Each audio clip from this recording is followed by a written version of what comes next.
வணக்கம். Rate news செய்திகள் வாசிப்பது இளையராஜா. ராமநாதபுரத்தில் சட்டப்பணிகள் ஆணைக்குழு மற்றும் தமிழ்நாடு அரசு போக்குவரத்து கழகம் கும்பகோணம் லிமிடெட் இணைந்து சாலை பாதுகாப்பு விழிப்புணர்வு பேரணி நடைபெற்றது.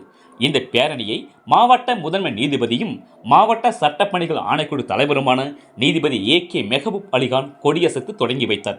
இதில் கையில் பதாகைகள் ஏந்தி பள்ளி மாணவர்கள், போக்குவரத்து ஊழியர்கள் பேரணியில் கலந்து கொண்டனர்.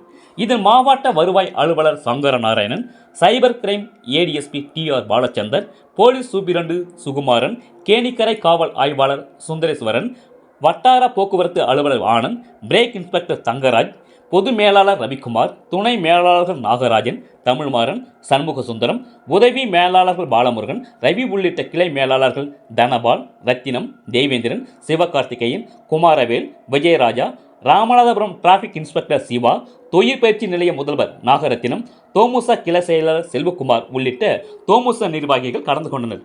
ரெட் நியூஸ் தமிழ் செய்திக்காக ராமநாதபுரம் மாவட்ட ஒளிப்பதிவாளர் MN அன்பர் அலி. செய்திகளை உடனுக்குடன் தெரிந்து கொள்ள ரெட் நியூஸ் தமிழ் சேனலை சப்ஸ்கிரைப் செய்யவும்.